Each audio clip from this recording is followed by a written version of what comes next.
moderador, professor Dorico. Moderador de sempre dessa sala. Ainda não está transmitindo, né, Gabriel?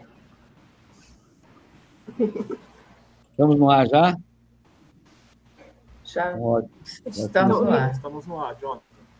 Então, sejam todos muito bem-vindos e bem-vindas. É uma honra muito grande poder estar transmitindo um evento dessa magnitude, com a participação de figuras de tanto renome para o cenário da nossa saúde pública e da pesquisa brasileira. Eu gostaria de me apresentar. Eu sou Jonathan Gabriel Moura Silva, estarei como moderador discente nesse momento. Eu sou acadêmico da UFMA e sou bolsista de iniciação científica pela FAPEMA. Nesse momento, nós iremos dar início à nossa conversa, à nossa mesa, a respeito do SUS, Ciência a Favor da Vida. Com a palavra, a professora Floriaci. Bom dia a todos. Nós queremos fazer os nossos agradecimentos. Primeiro, nós queremos agradecer a Deus, que a cada dia renova as suas misericórdias para nós. E é muito bom nós estarmos aqui. Nós queremos agradecer a todos pelas suas presenças, a todos os discentes, a todos os docentes que estão aqui. Agradecemos também às nossas instituições parceiras, a Unilab, ao Corém, à ABEM, que estão conosco aqui. Os nossos convidados, a professora Jacinta, que é a nossa parceira da UFMA, e ela convidou ao doutor Odorico, que é um ícone nacional do SUS, e doutor Odorico, é um prazer a gente contar com a sua presença nesse nosso seminário. Esse nosso seminário começou assim, uma coisa simples, e agora a gente vê que ele tomou vulto e está assim, bem grande, bem forte, e para a gente, assim, nessa pandemia, a gente está se surpreendendo com o conhecimento que a gente tem adquirido. Cada professor tem buscado fazer o melhor, e a gente tem crescido em conhecimento nessas desde o dia 17 de junho, que a gente começou com o seminário, com cursos pré-seminário, e nessa semana nós vamos crescer mais ainda, com várias informações que nós vamos adquirir. Nós temos também os outros campi da UFMA que estão aderindo ao nosso seminário, e é muito bom a gente ver que nós temos alunos interessados, profissionais de saúde também estão conectados na nossa live. E eu vou passar a palavra agora para a professora Jacinta, que é a nossa parceira, está terminando o doutorado, e é um prazer a gente ter você aqui com a gente, professora Jacinta. Pode falar, com você a palavra. Bom dia a todos, bom dia, Floriaci. Eu queria agradecer, em nome da organização do evento, deste grande simpósio que se transformou nessa magnitude, pela importância do momento. Agradecer a Roberta, pela a grande astúcia e envolvimento nesse momento de pandemia, principalmente buscando a parceria e a ciência como formadora, como multiplicadora de informações a respeito da importância do SUS. E agora eu queria, então, apresentar meu grande amigo e mestre, de coração, professor doutor Odorico Monteiro de Andrade, médico, doutor em saúde coletiva pela Unicamp, com pós-doutorado na Universidade de Montreal, no Canadá, professor adjunto do curso de Medicina e coordenador do mestrado em Saúde da Família da Universidade Federal do Ceará, pesquisador da Fiocruz e professor visitante da Unicamp, do curso de especialização em Direito Sanitário, além de uma vasta experiência em saúde pública, defensor do SUS, o meu, assim, inspirador nessa grande briga e luta pelo Sistema Único de Saúde. Então, assim, eu queria agradecer pelo aceitar o nosso convite, e a gente ia fazer uma coisa, assim, bem tranquila do ponto de vista pouca gente, mas a gente viu que o evento ganhou nome, e respeito do ponto de vista institucional. Então, eu agradeço, professor Dorico, e fica aqui a sua fala importante nesse processo de pandemia. E eu queria só complementar já em relação ao Sistema Único de Saúde, que quando a gente fala do Sistema Único de Saúde, nesse momento de pandemia, a gente vê o quanto que a gente se empoderou dele nesse processo e a importância dele para a gente. Então, eu queria aqui e participar com vocês, ouvir a palestra do meu amigo e mestre professor Dr. Dorico. A sua palavra, então, nesse momento. Um grande beijo.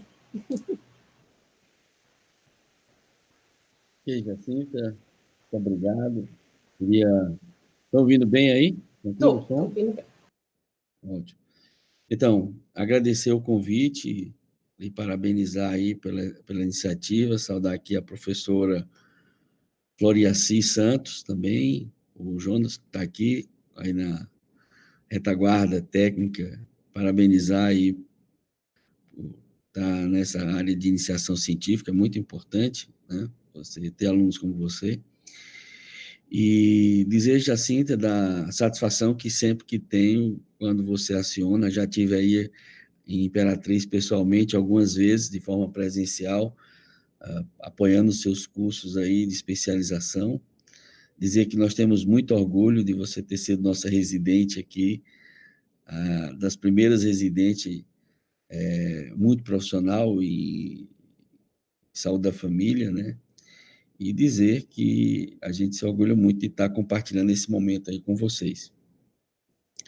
Esse tema, né, que está sendo proposto é um tema muito importante, né, no momento de pandemia, no momento, e aqui eu quero me solidarizar com todas as mais de 60 mil famílias no Brasil que perderam entes queridos nesse momento de pandemia, dizer da importância que é debater o SUS e a ciência a favor da vida, no momento que há uma, não só no Brasil, mas há uma forte corrente de um setor mais conservador da sociedade, por que não dizer reacionário mesmo, que nega a pandemia, né? Ao negar a pandemia, nega a ciência, né? E isso está trazendo prejuízos, né, para a humanidade. Eu diria que nessa pandemia, evidentemente que algumas coisas vão ser discutidas mais na frente, a história, né, que vai ser escrita, eu diria que nós vamos ter alguns modelos que estão se sobressaindo de desenho no mundo. Eu diria que um modelo asiático talvez vá ser escrito no futuro como sendo o melhor modelo de enfrentamento da pandemia, até porque a Ásia já convive com doenças respiratórias graves há algum tempo, né? É muito comum, no passado, você visitar a Ásia e encontrar as pessoas de máscara, porque as pessoas já conviviam com isso. Mas eu diria que talvez está sendo um bom modelo a ser discutido e ser seguido para o futuro. Eu diria que a Europa foi um péssimo exemplo no começo, inclusive também com algumas autoridades negando a pandemia, mas depois fez o dever de casa e a Europa hoje está conseguindo fazer a transição desse modelo da pandemia para a convivência com a pandemia.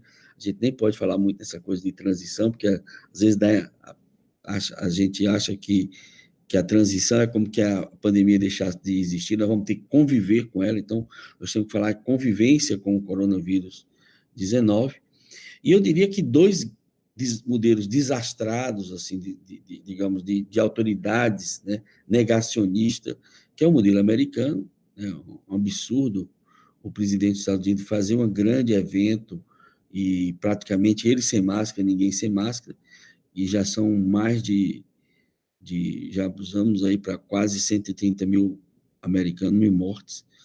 Para a gente entender o que isso representa, a Guerra do Vietnã, que sem dúvida nenhuma foi um grande trauma para a sociedade americana, eles ficaram 15 anos no Vietnã e morreram 40 mil americanos. Em 3 meses já são 120 mil, então isso representa aí já 4 guerras do Vietnã em 3 meses, né? E é possível que a gente tenha agora um avanço enorme dessa pandemia nos Estados Unidos, principalmente nos estados do Sul, né? Onde também muitas pessoas, como o presidente da República, negam a ciência, negam a pandemia e tal.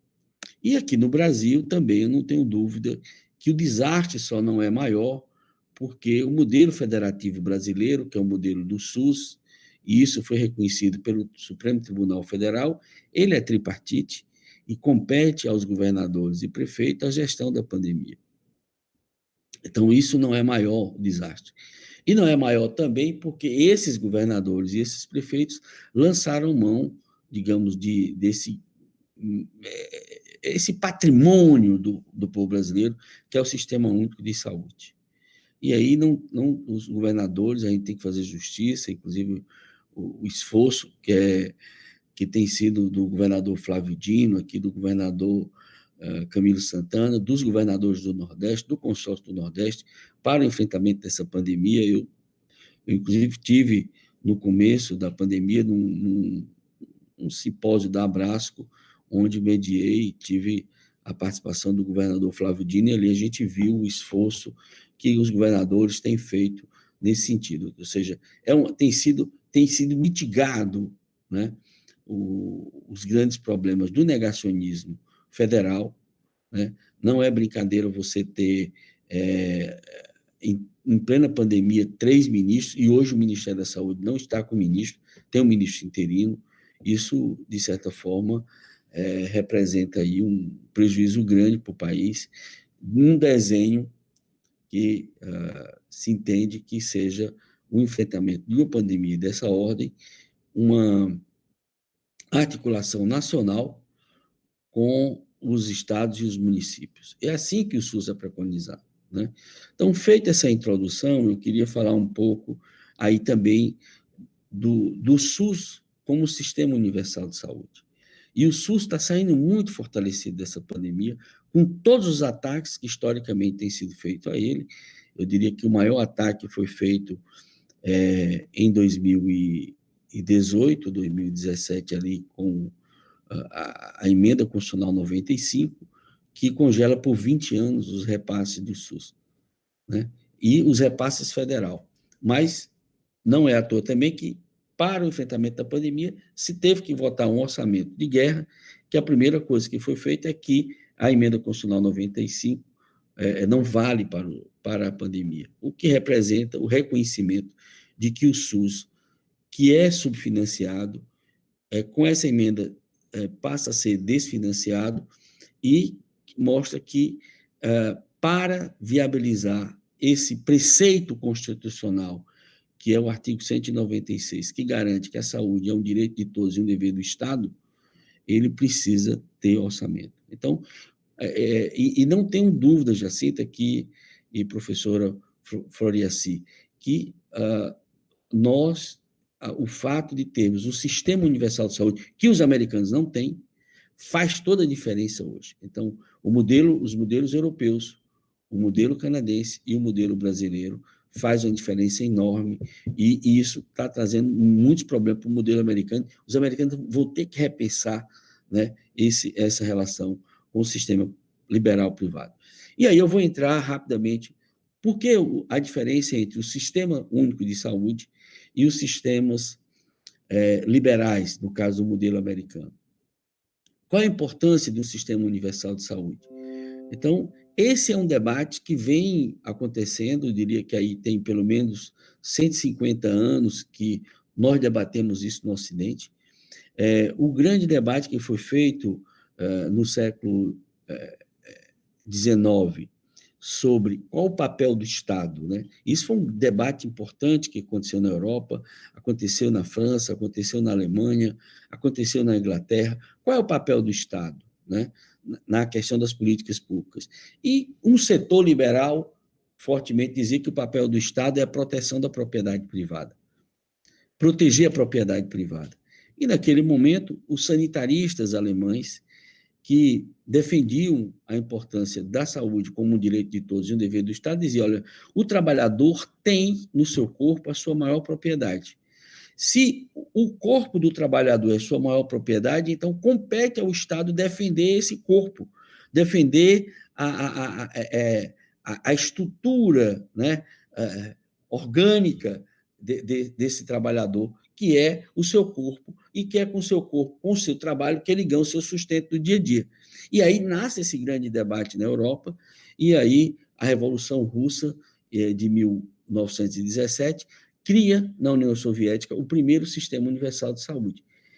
E começa já essa influência do modelo soviético a ter grandes repercussões na classe trabalhadora europeia. E na reconstituição da Europa, na reconstrução da Europa no pós-guerra, se pactua os grandes, digamos assim, sistemas universais de saúde, que para nós é sempre a referência, o modelo inglês, e ali nasce, né, na reconstrução da Europa, que cabe ao Estado políticas públicas importantes para construir uma sociedade mais justa. E nascem os sistemas universais de saúde, os sistemas universais de educação, nasce a grande preocupação com a mobilidade urbana, e a Europa estrutura e organiza ali os grandes sistemas de mobilidade urbana, com metrôs, né, extremamente importante, políticas de renda mínima, políticas de habitação, certo? Então, isso inspirou muito ao Brasil, para que, quando a gente estava ali lutando contra a ditadura militar na década de 80, que a gente estava organizando a Constituinte para que a gente pudesse pactuar com a sociedade brasileira também o Sistema Universal de Saúde. E aí tivemos uma conquista importante, que foi, dentro da Constituição brasileira, colocar a Seguridade Social. E a Seguridade Social nasce ali a saúde, a previdência e a assistência social. E aí, realmente, sem dúvida nenhuma, embora eu diria que nós temos uma diferença entre o SUS brasileiro e os sistemas universais da Europa, temos também uma diferença com os sistemas canadenses. O sistema canadense ele foi depois dos europeus, né? E aí, na década de 70, o Canadá tem um modelo de províncias, são 10 províncias, cada província tem o seu sistema universal de saúde, evidentemente que muda o estilo, mas o princípio da universalidade está mantido na Constituição, e é o que nós temos hoje. Você tem, às vezes a gente acha que é comum os países terem sistema universal de saúde, não é, né? Nós temos o Brasil é hoje o maior sistema universal de saúde do mundo, porque nós somos o único país com mais de 100 milhões de habitantes com sistema universal de saúde. Nós somos o único aí nessa faixa de... Né? A Europa, o maior é o alemão, que são 82 milhões, o canadense são 34 milhões, o modelo cubano são 10 milhões, e você tem Singapura também, tem um sistema universal, mas é uma cidade-estado, é um país pequeno, né? O Uruguai agora também tem um sistema universal de saúde, são 3 milhões, mas, no geral, os países da América Latina não têm sistema universal de saúde. Então, é importante a gente entender que essa é uma conquista importante do povo brasileiro, essa é uma conquista de ter um sistema universal de saúde, e aí eu vou falar um pouco sobre, hoje, também, as dificuldades que a gente enfrenta para fortalecer um sistema universal de saúde. Qual é a diferença entre o SUS brasileiro e os sistemas europeus? Uma coisa importante: a Europa, eles não têm sistema suplementar. Então, eu diria que esse foi o grande tensionamento que existiu ali na Constituição. Eu diria que essa é uma grande herança do modelo escravocrata brasileiro, né? O modelo da Casa Grande e da senzala nos persegue o tempo todo, ou seja, nós temos, por sermos um país que tivemos 400 anos, né? Da nossa história são 500 anos. Dos 500 anos de história, 400 anos nós convivemos com a escravidão. E fomos o único que fomos império escravocrata, porque nós somos a única colônia que o imperador veio para cá, no caso de Dom João VI, e fizemos uma transição da independência com o império, e fomos um império escravocrata. Isso trouxe uma marca muito forte na nossa estrutura moral. A nossa estrutura moral, professora Jacinta, é uma estrutura moral que a desigualdade é normal. Então, está na nossa estrutura a convivência de que tem um hospital, que uma parte dos pobres ficam na enfermaria e uma parte da elite fica nos apartamentos. Então, essa estrutura que você constrói, né, uma estrutura na moral da desigualdade, isso é um desafio para o SUS. Por quê? Porque você tem 25% da sociedade brasileira que, embora o sistema seja universal de saúde, mas eles têm um plano suplementar. o plano de saúde, com a renúncia fiscal do Estado brasileiro, que isso é mais grave, ou seja, quando o Estado brasileiro faz a renúncia fiscal da população mais rica, que declara o imposto de renda, e que ela faz a renúncia daquilo que você pagou no saúde, você renuncia no imposto de renda, é um Robin Hood das avessas. O que era o Robin Hood? Você tirava dos ricos para dar para os pobres. O Estado brasileiro tira dos pobres para dar para os ricos. Então, ele faz isso é uma contradição importante, é importante a gente discutir isso na academia, é importante a gente discutir isso com os nossos alunos, porque isso gera uma contradição. Professor Dorico, na Europa não é assim? Não é não. Na Europa não é assim, no Canadá não é assim. O professor da Faculdade de Medicina da Universidade de Montreal, ele usa o Sistema Universal de Saúde canadense. O professor da Faculdade de Medicina da Universidade de Londres, ele usa o Sistema Universal londrino. O primeiro-ministro Boris Johnson, que foi acometido com Covid, ele foi para o hospital, aliás, por sinal, eu visitei esse hospital algumas vezes quando eu estive na Inglaterra, ele foi para o hospital do NHS, do Sistema Universal de Saúde inglês. Se o presidente da República que teve aqui, ele vai se operar no Sírio-Libanês ou no Albert Einstein, entende? Então, isso faz uma diferença brutal. Por quê? Qual é a diferença, professor Dorico, em relação a isso? É o sentimento de pertencimento. Pertencimento. Ou seja, às vezes é uma sensação do operário dizer o seguinte: não, eu quero plano de saúde. No distrito coletivo discute o plano de saúde. Porque se o patrão usa o plano de saúde, ele quer usar o plano de saúde também. Então, isso é uma contradição, é importante ser debatido, ser discutido. Mas agora, por exemplo, aí onde entra a questão da Covid, todos usaram praticamente o Sistema Universal de Saúde, né? Os grandes hospitais de campanha, as grandes UTIs. Só para você ter uma ideia, o governo do estado do Ceará solicitou um hospital privado, implantou as UTIs. Nesse hospital, construiu 120 leitos de UTI só para a Covid. Todos do Sistema Único de Saúde. Então, essa foi uma conquista importante, ou seja, o sistema deu resposta. Os governadores fortaleceram o SUS e todas as pessoas que foram internadas pelo SUS, de todas as classes sociais, eles tiveram acesso ao sistema. Evidentemente que os que têm plano de saúde também usaram os seus planos de saúde, mas houve uma sensação da sociedade brasileira em relação à Covid, do SUS, um sentimento de proteção. Então, foi uma resposta importante. E aí, eu quero levantar outro tema também, porque mesmo as pessoas no Brasil que usam os planos de saúde suplementar, usam também o SUS, são usuários do SUS. Professor Dorico, mas o senhor não disse que tem 25% dos brasileiros que têm plano de saúde, tem plano ambulatorial e hospitalar, mas o SUS não é só um sistema hospitalar ambulatorial, o SUS é um sistema de saúde em defesa da vida. Ou seja, quando a pessoa vai no supermercado e vai comprar carne, é o SUS que diz que aquela carne está própria para consumo humano. Quando a pessoa que tem plano de saúde vai na padaria comprar o pão, é o SUS que diz que aquele pão é apropriado para consumo humano. Quando a pessoa vai comprar o leite, é o SUS que diz que aquele leite está próprio para consumo humano. Quando a pessoa vai usar a vacina, aquela vacina é produzida e é garantida pela cartela do Sistema Único de Saúde do Brasil, que tem a melhor cobertura vacinal do mundo de sistema público de saúde. E a grande maioria dos brasileiros hoje também usa o sistema de odontologia do SUS, que os europeus não têm sistema odontológico. É importante saber disso.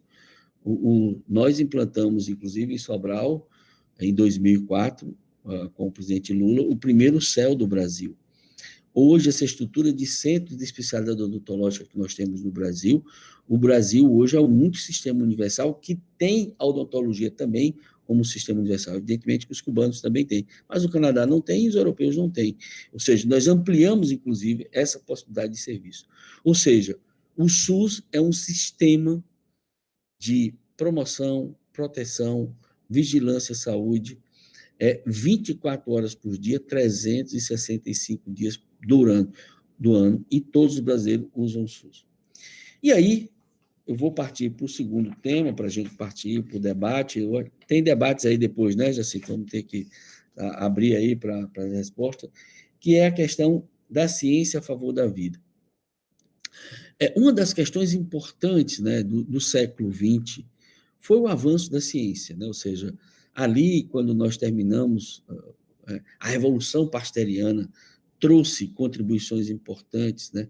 Junto da anestesia, junto da asepsia, junto da grande revolução terapêutica que nós tivemos depois da Segunda Guerra Mundial, dos antibióticos, avanços importantes em técnica cirúrgica, avanços importantes das vacinas, né? A vacina foi uma grande revolução, ou seja, você conseguir produzir um conjunto de vacinas, né? Eu me lembro que quando a gente fazia anamnese, ainda quando eu era estudante de medicina, quando a gente fazia a história do paciente, era comum você perguntar, você teve doenças próprias da infância? Ou seja, nós praticamente acabamos com aquela coisa das doenças próprias da infância, que era a cachumba, que era o sarampo, que era a varicela. Ou seja, isso foram conquistas importantes, principalmente porque a grande maioria das pessoas que morriam dessas doenças eram as pessoas mais pobres, né? Ou seja, e o acúmulo da ciência do século XX, a grande revolução terapêutica, né, dos antibióticos, a grande revolução terapêutica de um conjunto, né, não só de medicamento, mas também de procedimentos não invasivos. Veja só o stent, um avanço que foi você colocar uma molazinha no coração para você desobstruir uma artéria coronária ou uma artéria importante do coração, e a pessoa passa a viver com aquele stent ali, vai viver 20 anos, 30 anos, né? E eu fico muito à vontade porque foi o Hospital do Coração de Sobral, que foi inaugurado em 1996, onde nós implantamos os primeiros stents, né, público, né, pelo SUS. Né? Eu fiz parte da comissão de 1997, que discutiu junto, na época, a antiga Secretaria de Assistência à Saúde, que era a SAS, né, a implantação dos primeiros stents, ou seja, como é que você transforma aquilo que a ciência avançou, transforma esse conhecimento científico em inovação, e você incorpora essa inovação para o SUS. Então, isso é muito importante, porque ao longo dos últimos 30 anos, tudo aquilo que foi fundamental, produzido pela ciência, nós conseguimos incorporar no SUS. Conseguimos incorporar técnicas cirúrgicas importantes, conseguimos incorporar técnicas não invasivas, né, como eu estou dando o exemplo do stent, mas outros procedimentos, né, na área de vascular, né, inclusive na parte venosa,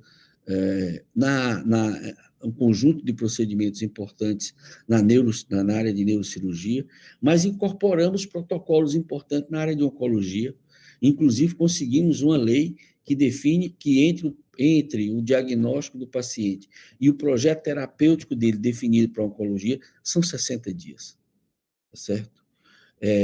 Ou seja, e um conjunto de procedimentos importantes de quimioterapia, de radioterapia, de cirurgia foram incorporados, né? Isso tem salvado muitas vidas, né? E um conjunto de procedimentos, de protocolos importantes na prevenção relacionada a diabetes, a hipertensão, né? Na parte da oncologia.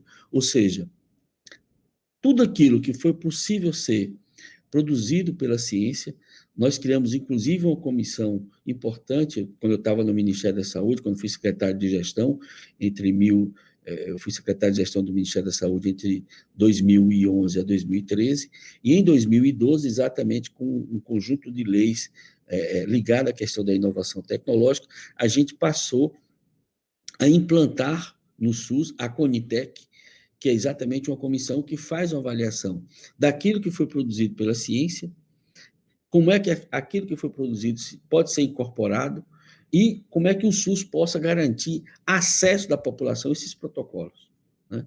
Aqui mesmo na Fiocruz do Ceará, nós temos hoje uma parceria importante para produzir aqui, nós estamos construindo a primeira fábrica de vacina e de medicamentos da Fiocruz fora do Rio de Janeiro, e nós vamos estar produzindo medicamento que é com a taliglucerase, que é para a doença de Cushé. Doença de Cushé é uma doença rara, são mais de 700 pacientes no país, mas que custam ao SUS mais de 250 milhões de reais.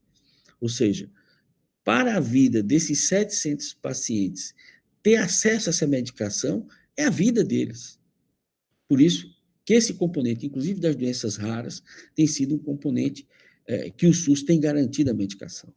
Então, não tenha dúvida, um sistema universal de saúde faz toda a diferença em um país que tem para, principalmente, garantir a saúde como direito de todos e um dever do Estado. É importante também colocar aqui o próprio artigo 196 da Constituição Brasileira, que coloca a saúde de todos como um dever do Estado, mas também define a questão dos determinantes sociais de saúde, coloca que compete ao Estado brasileiro produzir políticas públicas e sociais e econômicas para mitigar, né, o risco do adoecimento. Então, quando a gente constrói uma lei seca, por exemplo, para que inibir as pessoas de dirigirem alcoolizadas, nós estamos fazendo uma grande contribuição à defesa da vida. Recentemente, Jacinta, nós analisamos a mortalidade em mais de 10 municípios aqui no Ceará por violência. E é impressionante o impacto da lei seca na redução da mortalidade por acidente no Ceará. Infelizmente, houve um aumento da mortalidade por homicídio, inclusive em função da migração do crime organizado do Rio e São Paulo para o Ceará. Há um aumento, e aí nós conseguimos já detectar isso, por isso que um conjunto de intervenções que, no caso aqui, o governador Camilo Santana fez o ano passado, sobre a questão, inclusive, dos presídios, já houve uma redução da mortalidade por homicídio. Então, o SUS é também isso, é produção das evidências, né, do ponto de vista científico, onde é que a gente pode atacar no que eu chamo nas medidas de promoção da saúde. Então, o cinto de segurança é promoção da saúde, o capacete é promoção da saúde, são políticas públicas de trânsito, por exemplo, que impactam fortemente na qualidade de vida das pessoas. Então, a ciência, quando a gente fala a ciência em defesa da vida, nós não estamos falando só da ciência que tem, digamos, impacto do ponto de vista farmacológico, mas quais são as medidas não farmacológicas também, que são evidências científicas para impactar em políticas públicas em defesa da vida pelo SUS. Então, o SUS é também isso, é nortear. Eu sempre digo, quando eu falo da questão da Covid, vários trabalhos científicos feitos nos Estados Unidos, feitos na Europa, feitos na China, feitos aqui no Brasil, mostra que as medidas mais importantes para a Covid são as medidas não farmacológicas. Então, por exemplo, já tem um trabalho feito nos Estados Unidos, se os Estados Unidos tivesse feito o lockdown uma semana antes, tinham salvado 30 mil vidas. Se tivesse feito 15 dias antes, tinha salvado 50 mil vidas. Aqui no Ceará, nós mostramos que no dia 20 de maio, o lockdown já tinha salvo 3.500 pessoas. Ou seja, se a gente não tivesse feito exatamente naquele momento o isolamento social rígido no Ceará, a gente tinha tido, naquele momento a gente estava com 1.500 óbitos, a gente tinha ido para quase 6.000 mortes, né? Então, é muito importante, nesse momento, que a gente trabalhe, que a coisa mais importante, primeiro, é acreditar na ciência, né? Um dos grandes problemas desse país é que há uma onda negacionista, né? Nega a vacina, nega a ciência, nega se a Terra é redonda ou não, né? Você passa a ter a defesa do terraplanismo como se fosse quase que uma religião, e isso leva a mortes, né? Negar a ciência, negar um sistema universal de saúde, leva à morte. Então, eu parabenizo a iniciativa desse tema, considero que a gente entenda o tempo todo de que o SUS é um patrimônio da sociedade brasileira. Eu espero que o SUS vai sair fortalecido dessa pandemia, pelo exemplo que foi dado pelos governadores e os prefeitos, usando essa grande política pública desse país a serviço da vida, construindo um conjunto de intervenções, né? Os governadores e os prefeitos também tiveram na ciência um norte, né? Aqui mesmo, o governador deu um depoimento essa semana, a pressão é muito grande, mas ia abrir as barracas de praia, por exemplo. Por que não abriu? Porque agora você tem uma pressão grande do interior, E daqui a pouco você tenha, embora você não tenha leitos hoje ocupados com a população de Fortaleza, porque, de certa forma, o epicentro da pandemia não é mais Fortaleza, mas você tem que colocar os leitos à disposição da população do interior. Então, enquanto a gente não vencer isso, a gente tem que ter na ciência o norte, né? E o norte para essa pandemia, do ponto de vista da ciência, é entender que parte das ações de orientação são medidas não farmacológicas e parte são farmacológicas. Então, usar máscara é uma medida fundamental, né? Não farmacológica. Usar o álcool gel é uma medida fundamental para salvar vidas, não farmacológica, né? O isolamento social, idem. E agora apostar também que vem uma vacina.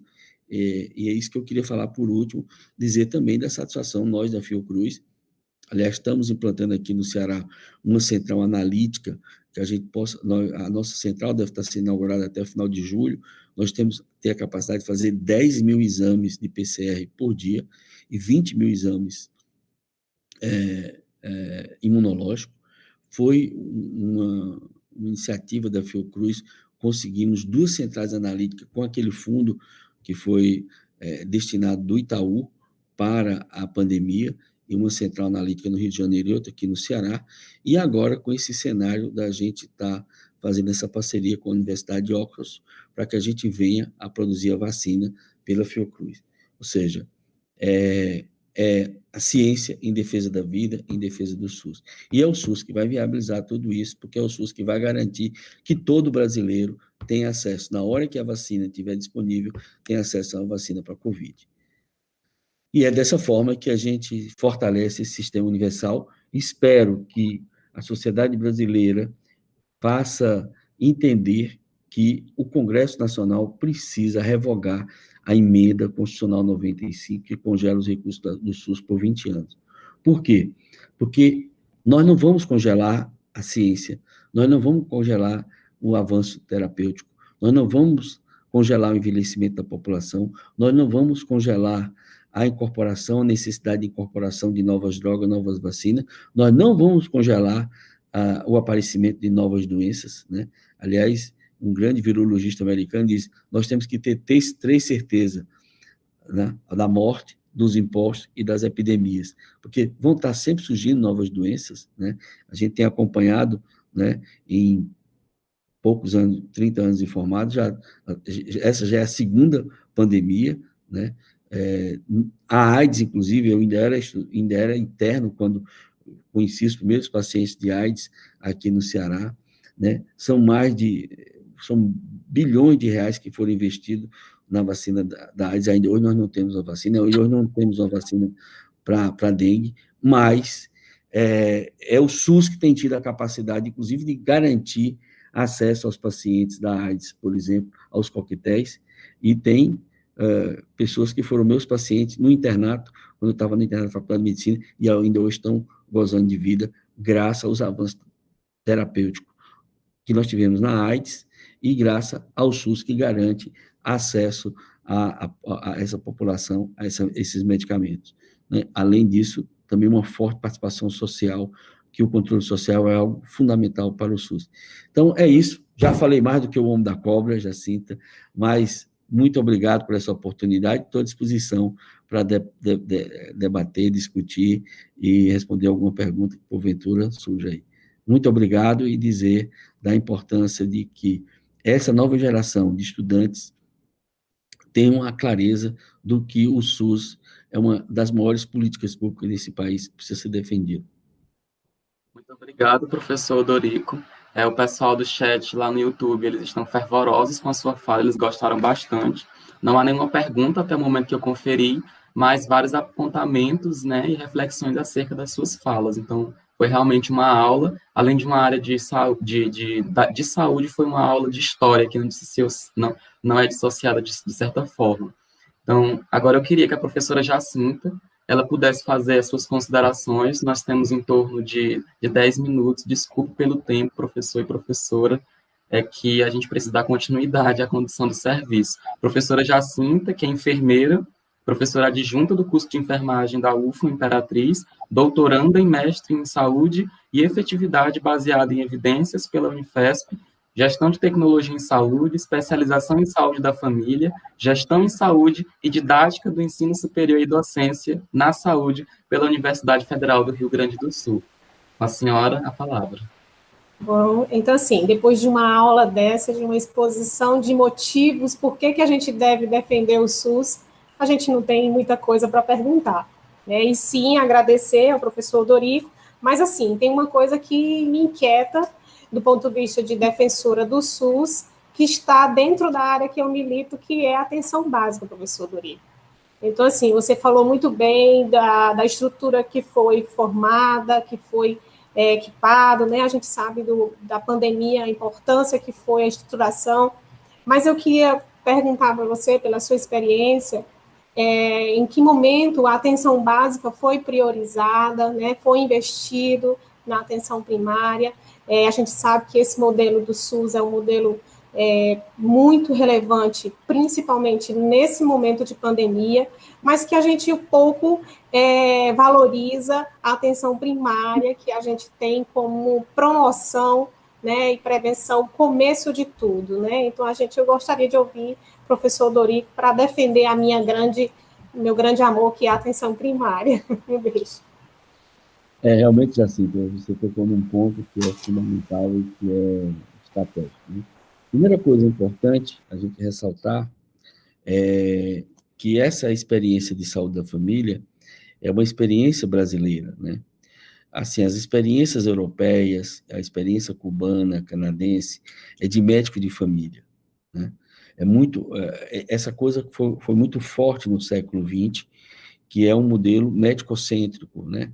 É um modelo hospitalocêntrico. Isso pode parecer um jargão, mas não é só um jargão, é também a expressão da potência de um modelo centrado no modelo biomédico, biocêntrico.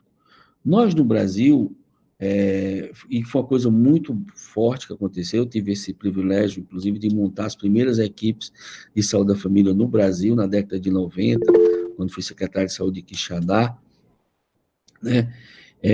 Onde, a partir da grande experiência que nós tivemos da implantação dos agentes comunitários de saúde, isso é uma coisa importante, né? E a interiorização da enfermagem. Foram, assim, eu diria que 3 coisas que aconteceram aqui fortemente no Ceará, e isso foi muito importante para essa base fundamental de saúde da família. Ou seja, primeiro, você dá a atenção básica um caráter comunitário, né? De você territorializar, de você ter no território atores importantes. Aí eu quero aproveitar e saudar todos os agentes de saúde e todas as agências de endemias aí do Maranhão e do Nordeste do Brasil, tá?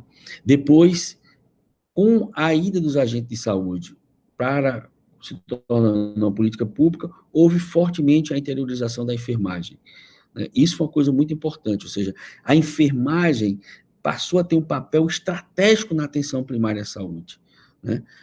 Na consulta da enfermagem. E aí, em seguida, você, ao incorporar o médico dentro desse processo, não podia ser um programa de médico de família. Aí nasce esse conceito forte de saúde da família, né? Como um conceito, primeiro, não centrado no profissional, mas centrado na equipe. Depois, centrado no conceito de saúde, trabalhando saúde não como ausência de doença, mas como qualidade de vida. E há todo um desenho que, sem dúvida nenhuma, foi fundamental para o fortalecimento da atenção básica no Brasil. E aí eu não tenho dúvida que o Saúde da Família no Brasil hoje é uma das maiores políticas públicas de atenção primária do mundo, né? A professora Márcia Castro, que é hoje professora brasileira, que é diretora da Escola de Saúde Pública da Universidade de Harvard, fala sempre que o Brasil, nós temos hoje, na atenção básica no país, uma forte, digamos assim, aliança para a convivência com a Covid, né? O que, de certa forma, eu fiz várias lives e fiz várias discussões, não foi fácil para as equipes de saúde da família esse momento da convivência, porque a nossa cultura é do acolhimento, a nossa cultura é do aconchego, a nossa cultura é de receber as pessoas. E aí você tem que fazer a gestão, digamos, do distanciamento. Então, isso, sem dúvida nenhuma, eu diria que é um grande desafio. Mas eu quero dizer para você que é fundamental o fortalecimento da atenção básica. Acho que, inclusive, nós temos hoje, né, eu estou coordenando o mestrado de Sobral, que é o primeiro mestrado acadêmico em saúde da família do Brasil, onde a gente já produziu mais de 120 dissertações, e hoje aqui na Fiocruz nós temos a Renasce, que é a Rede Nordeste de Saúde da Família, envolvendo o Maranhão, o Piauí, o Ceará, o Rio Grande do Norte e a Paraíba. Qual é o grande desafio nosso também? É a produção de conhecimento, né? Porque o modelo europeu, ele é muito centrado no médico. Então, você tem um médico, e é o médico de família, com isso ele é centrado na clínica, digamos, na clínica médica, né? O Saúde da Família, esse modelo que nós estamos criando, ele produz um modelo que você tem um processo de clínica ampliada, porque você não tem só a clínica, você tem a enfermagem passa a ter um papel estratégico, né? A odontologia passa a ter um papel importante, a assistente social, o psicólogo, ou seja, você tem um matriciamento, né, de um conjunto de categorias no território, produzindo conhecimento. Então, você não produz mais um conhecimento, então tem um campo comum a ser desenvolvido, né, pelo conjunto de profissionais, e que agora, inclusive, no enfrentamento da Covid, isso está tendo um papel fundamental, né? Então, por exemplo, eu não tenho dúvida que a telemedicina, a teleconsulta de enfermagem, o conjunto de tecnologias vão ser arranjos importantes para que a gente possa, com isso, fazer um novo redesenho na relação da população com o território, principalmente no enfrentamento da Covid. Eu acho que tem um fato novo, que foi o fato do Ministério da Saúde ter criado uma secretaria voltada para a saúde da família, né? Para a atenção básica. Na realidade, esse sempre foi um dilema, atenção básica, atenção primária à saúde, né? E saúde da família. Isso até essa coisa semântica sempre povoou como sendo um fator de confusão. Eu acho que é um avanço importante ter criado uma secretaria nesse sentido. Agora, eu acho que a Brasco tem pautado isso, né? Agora mesmo nós estamos tendo uma sucessão na Sociedade Brasileira de Medicina de Família e Comunidade. Eu acho que a academia tem que pautar melhor como é que a gente qualifica, né? Porque o grande desafio é essa qualificação, né, da atenção. E aí, Jacinto, eu diria que assim, qual é um grande desafio do SUS hoje? Como é que a atenção básica passa a ser coordenadora do cuidado? Ordenadora do cuidado, né? Aquele conceito de porta de entrada que a gente criou, ele é um conceito muito falho, porque eu sempre digo, ela não é porta de entrada, ela é coordenadora do cuidado, ela é ordenadora do cuidado. Eu diria que essa é uma dívida que a gente ainda não conseguiu resolver. Evidentemente que em alguns estados isso avançou, outros menos, algumas cidades isso avançou, não. Mas eu diria que ainda, até por a gente não ter ainda essa coisa da regionalização, da hierarquização, e o fato do Brasil ter sido o único sistema universal de saúde que municipalizou a saúde, essa relação interfederativa na coordenação do cuidado, ela é muito falha. Porque, muitas vezes, o cuidado que você tem numa equipe, num território, essa atenção especializada, ela vai estar no outro município, por exemplo. E esse arranjo de você coordenar o acesso e ter a referência contra a referência a partir da atenção básica, isso é muito frouxo. Então, eu diria que fica aí como um grande desafio para o sistema de saúde, na questão da atenção básica. Primeiro, fortalecer a atenção básica. Primeiro, outra grande dívida do SUS, que é o inciso 3 do artigo 200. O SUS não assume o papel como ordenador de recursos humanos da saúde. Então, você tem todos os sistemas universais, isso é motivo para uma outra live, né? Outro debate, mas em todos os sistemas universais de saúde, você tem o mundo da educação e o mundo do trabalho na saúde, eles são planejados. Então, nem você vai formar pessoas que você não possa absorver como força de trabalho, e aquela força de trabalho que você formar tem que estar coerentemente ajustada para você não ter desemprego na área, né? E isso é um problema, e você só formar aquilo que é necessário. Então, só para você ter uma ideia, em 2009 eu fui a uma reunião no Ministério da Saúde do Quebec, e eles estavam discutindo, em 2009, quantas enfermeiras eles iam precisar em 2015. Em 2009, já tinham feito as contas que eles iam precisar importar 13 mil enfermeiras para o Quebec para dar conta da força de trabalho, porque eles não estavam conseguindo estimular a juventude ao curso da área da saúde. Ou seja, mas você tem aí uma preocupação o tempo todo do mundo do trabalho, do mundo da educação. Infelizmente, o Estado brasileiro abriu mão disso. E aí você tem cursos que você tem, na área da enfermagem, por exemplo, você tem muita gente formada e muita gente sem emprego, enquanto que em outras áreas você falta profissionais. Então, esse é outro desafio também, como é que a gente ordena os profissionais para a atenção básica. E a outra coisa é também a questão dos núcleos de multiprofissionais. Então, os NASFs, que infelizmente foi uma excelente política, né, está abandonada essa coisa, e muitas vezes em nome de uma redução do papel da clínica, não trabalhar com o conceito de clínica ampliado, achar que a clínica está num campo de um profissional, que é o profissional médico, isso reduziu muito o papel da atenção básica. Então, ordenação do cuidado, a questão do planejamento da força de trabalho e a questão, digamos, da articulação multidisciplinar, interdisciplinar na atenção básica como um grande desafio. Obrigado, professor. Queria só agradecer o esclarecimento, viu, John? Que foi muito bom para mim, né? Para nós todos, né? Esse esclarecimento da importância da atenção básica, o desafio, porque eu acredito realmente que ela tenha tido a grande participação durante a pandemia, e tem ainda, mas que ela realmente precisa ser valorizada e buscar melhor a estruturação e a formatação da atenção básica, ou atenção primária. Obrigada, professor. Pronto, Jonathan, pode falar. Nós tivemos autorização da coordenação para prosseguir um pouco mais com a fala, mas a gente queria muito ouvir um pouco das considerações da professora Floriaci, que é professora da academia e também fez um grande trabalho conosco durante, por exemplo, a disciplina de gestão e gerência. Ela nos introduziu muito bem alguns desses conceitos, então nós somos eternamente gratos. E se a senhora puder fazer um pouco dos seus apontamentos, professora.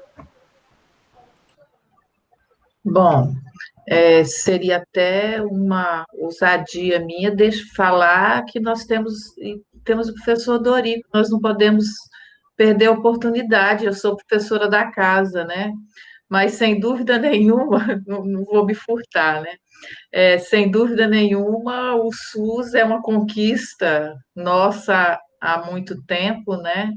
E realmente a pandemia veio assim para a gente se surpreender com o SUS aí, que está acolhendo todo mundo, não importa quem são as pessoas, o SUS tem acolhido a todos nós.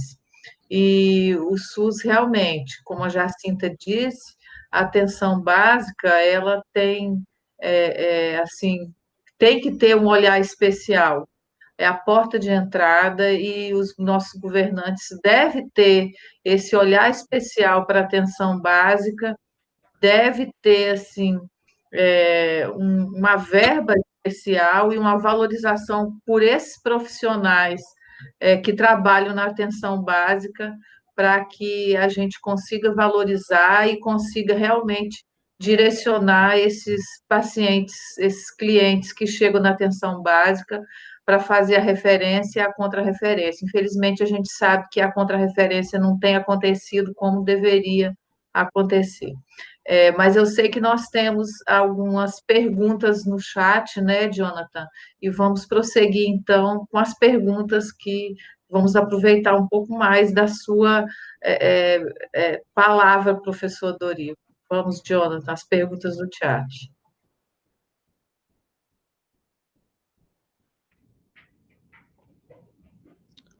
Jonathan, teu microfone está mutado. Gente, desculpa, essa tecnologia, a gente tem que se adaptar a ela. Eu agradeci a professora Floriaci, e agora eu vou conduzir algumas perguntas que foram colocadas no chat. Algumas são direcionadas, mas se a professora Jacinta se sentir confortável para fazer suas ponderações, seria excelente nós podermos, né, fazer o ponderamento entre duas visões profissionais.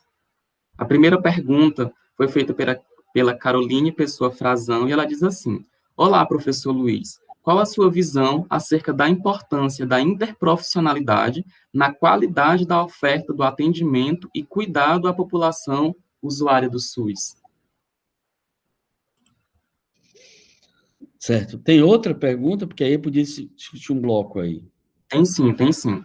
A segunda pergunta o que a gente pode fazer enquanto agentes de saúde... Quem é a pessoa que está perguntando? É a Caroline Pessoa Frazão, essas duas primeiras perguntas. As duas são dela, Carolina, tá certo. O que nós podemos fazer enquanto agentes de saúde para sensibilizarmos a população em geral acerca do perigo da privatização da saúde? E nós temos mais uma.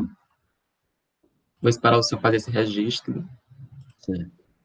Bom, veja só. Primeiro, a Carolina Pessoa, saudar você, boa tarde, e dizer da importância dessas duas questões que você colocou. Primeiro, a questão da interdisciplinaridade, o trabalho interprofissional, ele é fundamental para o sistema de saúde. Eu sempre falo, digamos, didaticamente, qual é a diferença do trabalho multidisciplinar por interdisciplinar. Vamos pegar o paciente, o prontuário, né? Eu diria que o hospital, o modelo hospitalar, ele é muito frio, né? Ele é centrado na relação fria do prontuário. Então, chega o médico, faz a prescrição, chega a enfermagem, checa o que foi prescrito, ou se você pede um parecer, o outro profissional vai lá, escreve no prontuário, e ali é um modelo centrado no leito, né? O trabalho do Saúde da Família, ele não pode ser um trabalho, digamos, isoladamente. Não é cada profissional faz o seu trabalho, mas você tem que construir esse conceito de equipe interdisciplinar. Então, é fundamental entender que a gestante, por exemplo, ela é uma gestante que está fazendo o pré-natal, mas a enfermagem tem um papel importante, o médico tem um papel importante, a fisioterapeuta tem um papel importante nessa gestante, a assistente social tem um papel importante. Então, se ela nós temos, por exemplo, quando a gente aborda o conceito de risco de uma gestante, nós não podemos abordar só o conceito de risco biológico. Porque se essa gestante tiver com a suspeita de descolamento de placenta, ou se ela tiver com ameaça de aborto, não é só você prescrever para ficar em repouso, mas ela pode ficar em repouso. Quais são as condições familiares? Então, a abordagem do conceito de uma gestante de risco, ela envolve o risco biológico, evidentemente que ela pode ter hipertensão, ela tem que ser cuidada, né, do sumário de urina, você tem que ver se ela tem edema, qual é o nível do edema, você tem que ver o sódio, ureia, creatinina, tal, você tem que fazer um conjunto de medidas, mas a parte social é fundamental.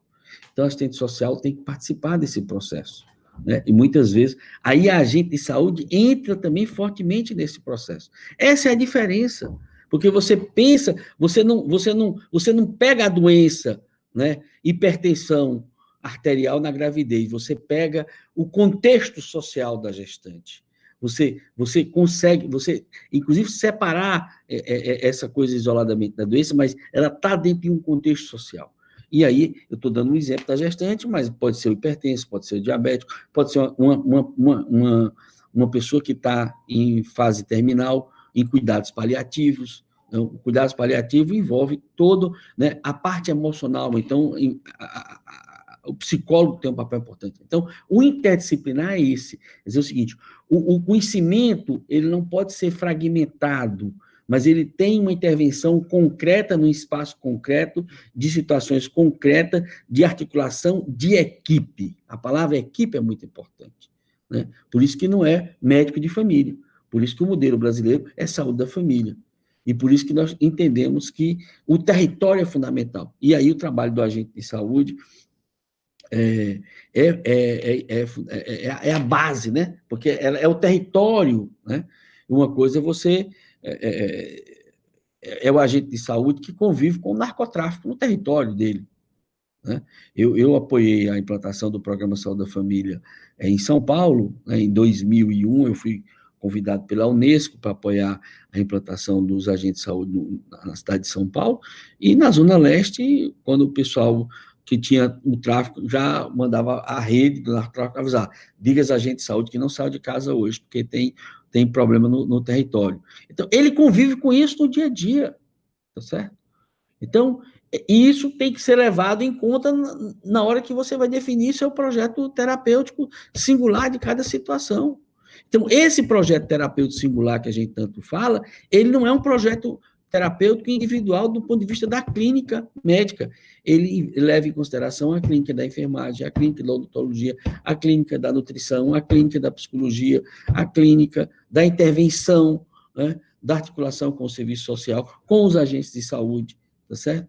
Então, isso é fundamental. Então, o trabalho interprofissional, ele é fundamental, ele é estratégico, né, dentro da intervenção de saúde da família. Por quê? Ele trabalha com o território. Esse território é vivo, esse território é pulsante, ele não é um território que tem uma casa, que tem um cemitério, que tem uma estrada, não. Ele tem vida, ele pulsa, né? E essa capacidade de dialogar com esse território pulsante, ele é um diálogo interdisciplinar, interprofissional, né? Ele não é um diálogo, ele não é um diálogo no campo biológico, ele é um diálogo sistêmico, ele é um diálogo holístico, né? Então ele pulsa, ele tem vida, né? E aí eu não tenho dúvida que os agentes de saúde passam a ter um papel estratégico na defesa do SUS, todos os profissionais de saúde, né? Veja só, aqui no Ceará hoje está tendo uma coisa muito interessante, que são movimento de médicos em defesa da democracia, movimento de médicos na defesa do SUS, movimento de médicos contra o nazismo, o fascismo, né? Que o fascismo é autoritário, contra o autoritarismo, né? Contra gente que fica defendendo a ditadura. Então, nós temos que, se tem gente defendendo o retorno à ditadura, nós temos que impulsionar a favor da democracia, tá certo? Então, a mesma coisa, se tem gente que luta, que defende a privatização do SUS, nós temos que defender o SUS, e esse debate da comunidade. E se tem, com certeza, 100% praticamente das áreas que nós estamos atuando, principalmente no Programa Saúde da Família, são pessoas que dependem do SUS para tudo, né? Então, defender o SUS é fundamental nos territórios de saúde da família, e é importante essa evidência o tempo todo, né? O SUS em defesa da vida. É isso, Jonatas. Espero que tenha respondido aí a Carolina. Tá ótimo, professor. A gente tem mais uma pergunta. Pois não, por favor. Só um minuto, deixa eu organizar aqui.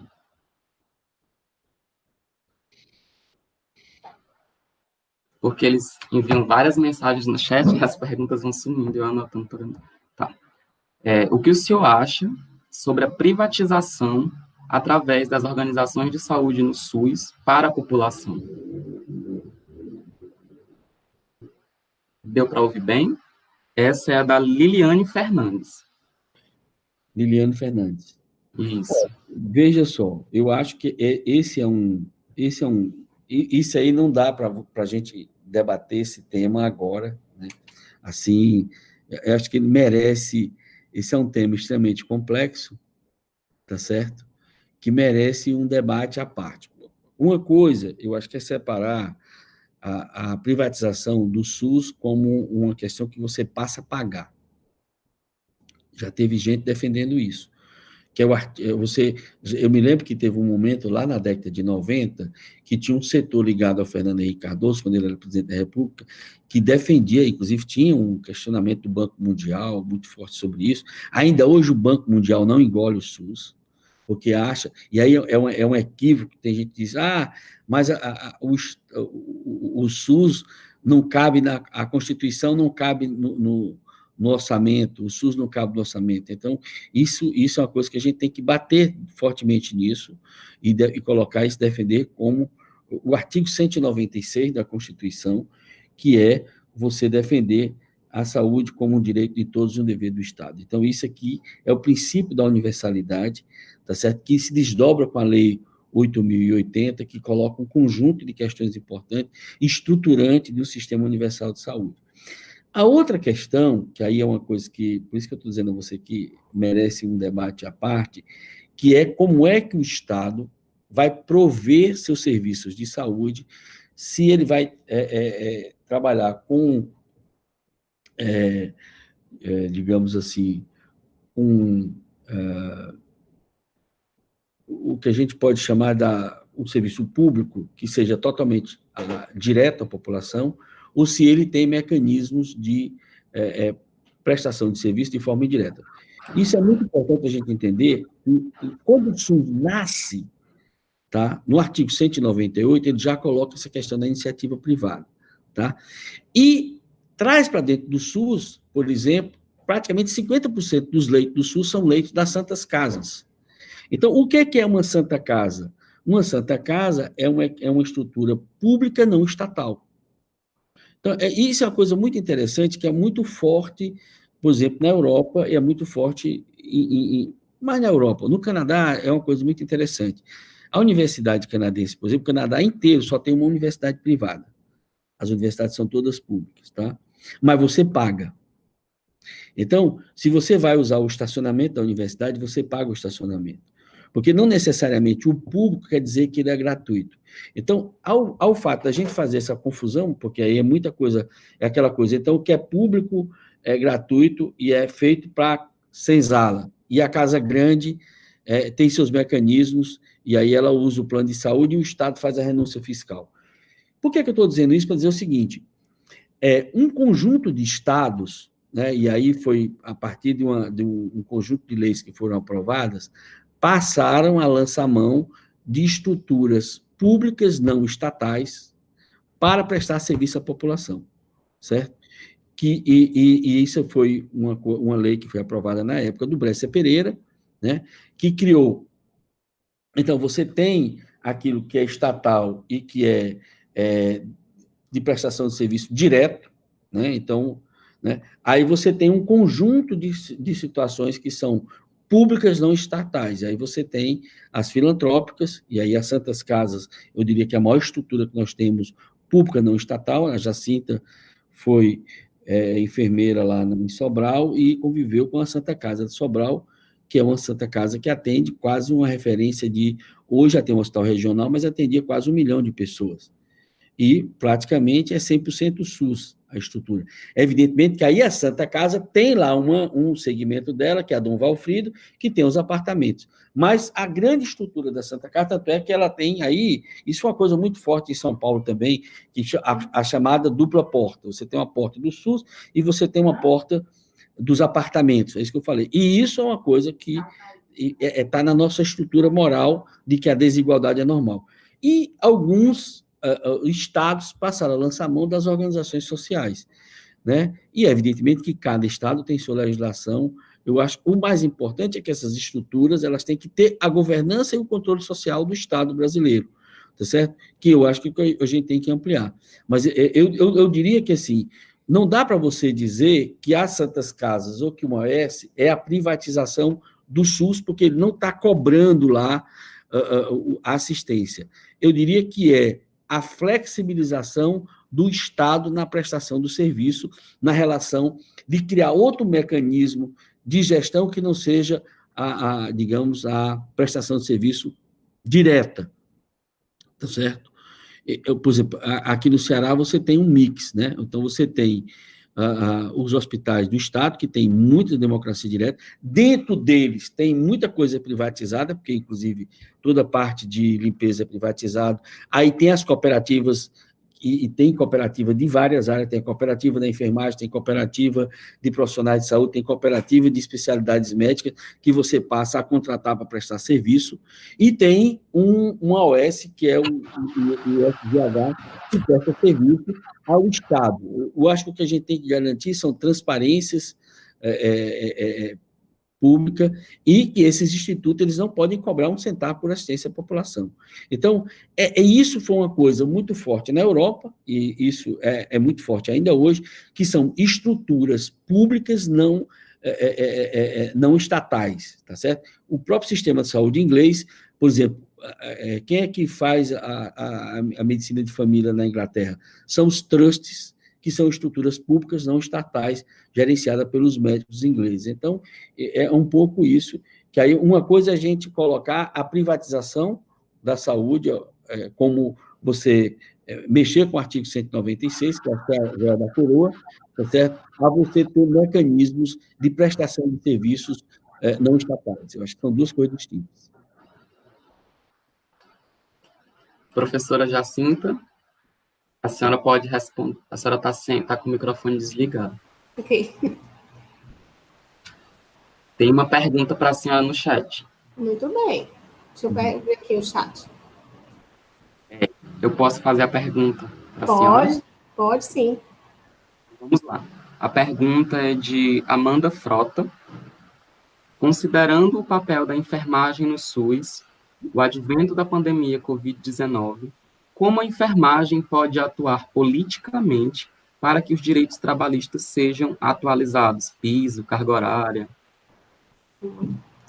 Muito bem, Amanda. Eu queria agradecer pela sua pergunta e a oportuna pergunta, nesse momento de pandemia, onde a enfermagem, a equipe de enfermagem, foi quem ficou diretamente, além de todos os profissionais que estão nessa guerra, que a gente sabe que não acabou. Então, eu acredito que a enfermagem ela tem sim que se posicionar, tem que buscar a relação de negociação entre as esferas, entre a própria gestão e entre o próprio serviço, que nos rege, que é o próprio COREM, COFEM. Então, eu acho que esse momento é oportuno para a gente exatamente fazer com que a enfermagem seja valorizada e buscar, através do sindicato, das federações, do COFEM e do COREM, essas ferramentas que possam nos ajudar dentro do sistema público, no caso da Câmara, dos deputados, dos senadores, nesse apoio que a gente possa ser melhor valorizado quanto profissão. E a gente não pode esquecer de todos os envolvidos, que a enfermagem ela tem que buscar essa luta e realmente valorizar o que é dela, do ponto de vista da enfermagem. Então, acredito que a enfermagem tem que buscar. Isso entra aluno, entra professor, essa discussão ela precisa ser ampliada, não só como profissional, mas dentro da academia a gente tem que ampliar essa discussão da valorização da enfermagem. E dentro do curso, do curso que nós estamos, nós precisamos discutir a importância da enfermagem no processo de saúde pública, de saúde coletiva, de saúde privada. A gente tem que buscar essa resposta diante de tanta necessidade e onde a gente se expôs bastante no serviço público, principalmente ao Covid. Então, eu acredito que todos têm que estar envolvidos. É o momento, essa é a oportunidade. Bem. Muito bem, professora Jacinta. É isso mesmo, tem que brigar pelos nossos direitos, Teodorino. Não podemos esquecer que nós somos 24 horas. Verdade. Nós temos um outro questionamento. Eu acredito que seja o penúltimo. Eu estou de olho no WhatsApp, no chat e aqui na sala. Então, desculpem qualquer coisa, viu, pessoal? E o horário. É a penúltima pergunta, tá? As universidades ainda preparam os acadêmicos para um modelo unidirecional. O que poderia ser feito para implantar a importância da interprofissionalidade? Olha, vai lá, Jacinta. Essa é Podorico. Não, veja só, eu acho que uma coisa importante é você fortalecer,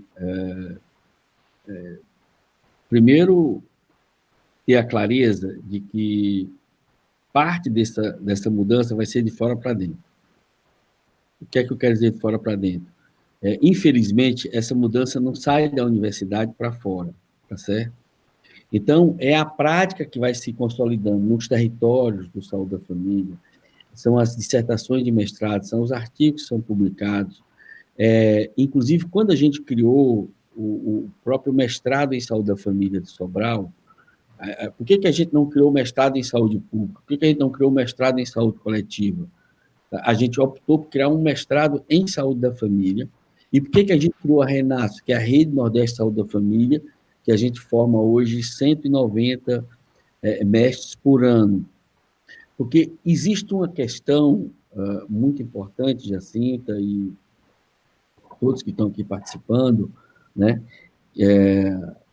que é a questão, a professora Floriaci, professora, que é o quê?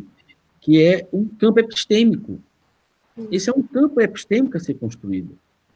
Porque o que cada universidade faz no seu campo específico? Sistematizar o campo do conhecimento para se legitimar como campo de saber. Certo? Quando a gente criou o mestrado de saúde da família, o que a gente observava? Quando você pega uma enfermeira de família, você pega um médico de família, e ele vai fazer um mestrado em saúde coletiva, ele vai estudar uma coisa que não tem nada a ver com o cotidiano dele lá, muitas vezes. Ele vai se vincular a uma linha do professor de planejamento, do professor de epidemiologia, porque não tem um campo para ele desenvolver de reflexão sobre o cotidiano da sua prática do dia a dia. Quando a gente criou o mestrado em saúde da família, foi para dizer o seguinte, o mestre que vem para cá, ele vai pensar sobre a prática dele no cotidiano dele. Então, esse é um campo epistêmico novo. Porque não é uma coisa que você... eu brinco, não é uma coisa que você pega o conhecimento da enfermagem, o conhecimento da medicina, da assistência social, e bota no liquidificador e sai o da equipe de saúde da família, não. Cada campo desse tem que sistematizar. Eu não tenho dúvida que o campo da enfermagem, por exemplo, nesses últimos 20 anos, teve um crescimento fantástico, que é você pegar aquele conhecimento que a Florence Nightingale colocou, que eu sempre, quando me refiro a Florence, eu não me refiro só como uma criadora da enfermagem, mas como uma humanista, né? A ideia do cuidado é acima de tudo, algo que está ligado com muita empatia, com muita alteridade, você se colocar no lugar do outro. Então, esse cuidado que sistematicamente foi feito na beira do leito, você trazer o conhecimento da enfermagem para a saúde pública em escala, como a gente conseguiu fazer no Saúde da Família, foi fantástico. Então, esse conceito de equipe, né, e não foi uma coisa fácil, não. Parte do tensionamento que a gente tem hoje dentro da atenção primária é se você vai fortalecer mais o campo da clínica do médico ou se você vai fortalecer o campo interdisciplinar. Por isso que a gente tensionou tanto para trabalhar com essa ideia de que a gente tem que fortalecer esse conceito de saúde da família.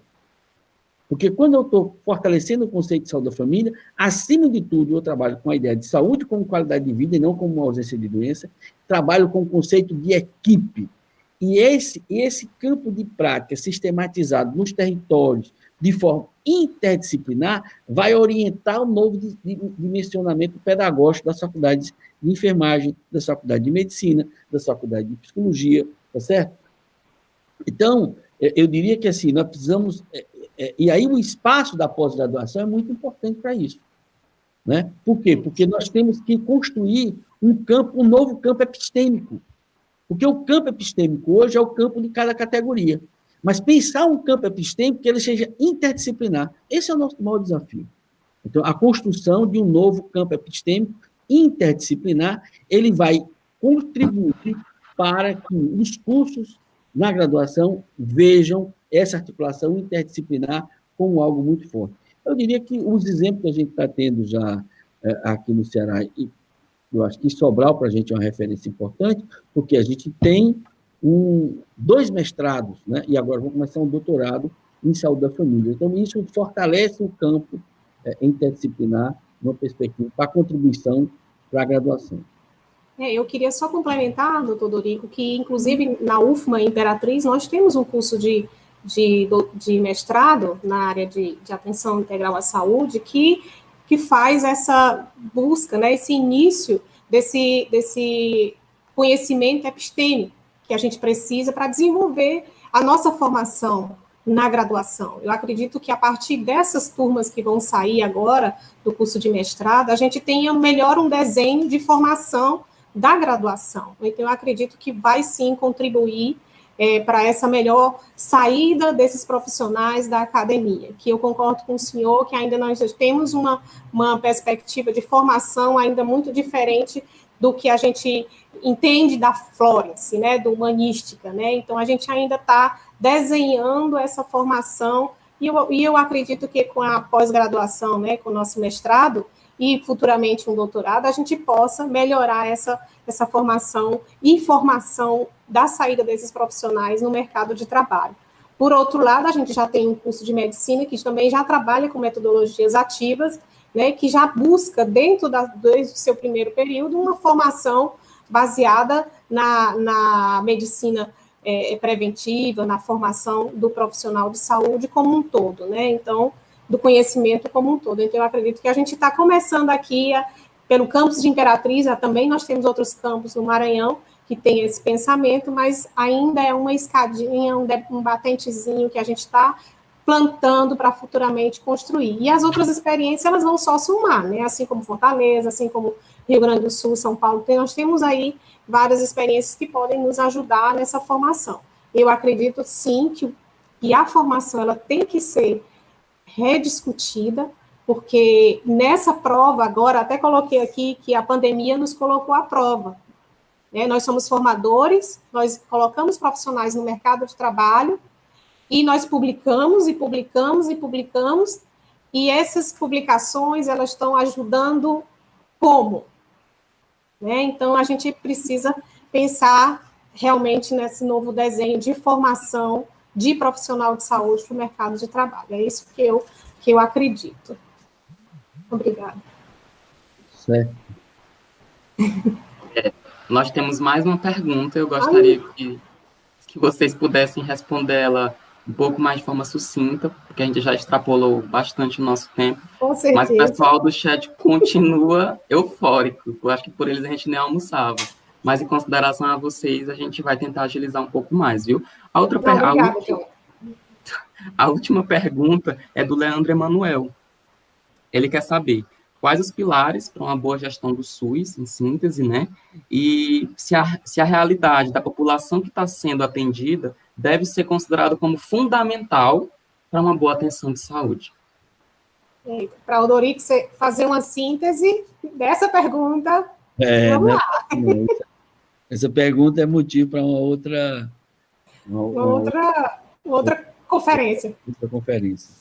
Não, primeiro, eu acho que uma coisa fundamental, essa questão dos pilares da boa gestão, né? Eu acho que é fundamental o planejamento, né? Eu diria que, assim, o planejamento no SUS, ele é fundamental. Ele, inclusive, tem um projeto de lei nosso que foi aprovado na Comissão de Seguridade Social, que é a questão do plano decenal da saúde. Veja só, a nossa instabilidade é muito grande, né? Nossa média é um ministro da Saúde por ano. Ou seja, 2013, por exemplo, foi o Adília, 2014, o Antupiolo, 2015, o Marcelo Castro, 2017, o Ricardo Barro, 2018, Gilberto Occo, 2019, o Mandetta, 2020, o Mandetta, o Tati e agora o Pazuello. Ou seja, é uma instabilidade muito grande. E cada um que chega tem um plano de governo e isso termina sendo muito ruim, porque nós precisamos ter plano de Estado, tá certo? Ou seja, o planejamento na saúde é fundamental. Então, eu diria que isso é um pilar importante. Esse planejamento ele tem que levar em consideração as necessidades de saúde da população, né? E aí é muito importante estar vinculado à questão do controle social. Então, o planejamento, que não é só da cabeça do secretário, mas ele tem que estar na base da organização do sistema, por isso que é fundamental as conferências municipais, as conferências estaduais e as conferências nacionais de saúde, ou seja, as conferências são um norte importante, né? Inclusive, a ideia nossa do plano decenal é que você tenha um plano que você pense estrategicamente 10 anos, a partir do perfil demográfico, a partir do perfil epidemiológico, a partir do perfil de nascimento, perfil de mortalidade. Então, a gente tem que, é fundamental no SUS, um pilar da gestão é a questão, digamos assim, que você possa trabalhar com base na necessidade da população. Dialogar com a necessidade da população é fundamental. Depois, o fortalecimento do controle social. Depois, fortalecer os princípios do SUS, né? A universalidade, a integralidade, a equidade, a promoção da saúde, onde é que você atua dentro de tudo isso, né? E a outra coisa, dentro da questão do controle social, é a transparência, é fundamental, a participação social é fundamental, então, o diálogo com o Conselho Municipal de Saúde, o diálogo com os conselhos estaduais, o diálogo com os conselhos locais de saúde, né? É fundamental que cada unidade de saúde tenha o seu conselho local, cada hospital tem o seu conselho local, então, essa questão da participação social no SUS é fundamental. Eu diria que isso são os pilares importantes, evidentemente, que aí e dialogar com a técnica, dialogar com a ciência, né? Não dá, então, as evidências científicas não dá para você. E hoje, tem uma coisa que eu estou trabalhando muito, isso é um tema fundamental hoje, que é você trabalhar com saúde digital. Ou seja, trabalhar com saúde digital é como é que a gente usa os dados para apoiar a tomada de decisão, né? Nós temos os grandes sistemas de saúde, o SIM, o SINASC, o SINAM, o SUS-AB, mas esses sistemas, eles armazenam dados. Como é que a gente tira os dados desse sistema, tá certo? E coloca esses dados para apoio à tomada de decisão. Então, hoje, trabalhar com Big Data, trabalhar com modelos matemáticos de predição, né? Entender que a saúde digital é hoje uma ferramenta importante, né? A Organização Mundial da Saúde tem recomendado as intervenções em saúde digital, são fundamentais para apoio à tomada de decisão. E, por último, quero parabenizar também o Maranhão, que o secretário de Saúde, Lula, foi eleito presidente do CONAS, né? Isso é importante, é um secretário que tem feito um bom trabalho, e agora teve o reconhecimento de todos os secretários dos 27 estados, e é presidente do Conselho de secretários estaduais de saúde do país, o CONAS. Ok? Espero ter correspondido aí ao debate. Adorei a participação, agradecer a Jacinta, a professora Floriaci, o convite, e parabenizar você, Gabriel, por ter conduzido tão bem e me colocar à disposição para outros momentos que a gente possa debater e discutir. Professora Floriaci. Eu que quero agradecer, mas antes dos agradecimentos, eu queria falar só uma coisinha. Queria dizer que vamos partir do pressuposto que ninguém muda ninguém, voltando na fala anterior. Sou eu que faço a minha vida profissional dia a dia. Desculpem-me, mas eu não tenho dúvidas que no campus de Imperatriz, no curso de enfermagem, nós temos a melhor coordenadora, nós temos o melhor corpo docente, não tenho dúvidas quanto a isso. Mas não adianta nós termos tudo isso se quando eu saio da faculdade, da universidade, eu chego na minha vida profissional e eu não vou cuidar do que eu faço, do cuidado que eu presto. Então, eu tenho que cuidar no dia a dia do cuidado que eu estou prestando para os meus pacientes. Então, eu tenho que fazer a cada dia o meu melhor, tá? Então, os agradecimentos a todos vocês que estão nos ouvindo, a todos os que estão de fora da UFMA, a todos os que são de dentro da UFMA, a todos os professores que nos ouvem, a todas as instituições que estão as nossas parceiras, a professora Jacinta, muito obrigada, e em especial ao professor Dorico, por ter atendido ao nosso chamado e por ter participado conosco. E obrigada a você também, Jonathan, por ter ficado conosco. Muito obrigada a todos.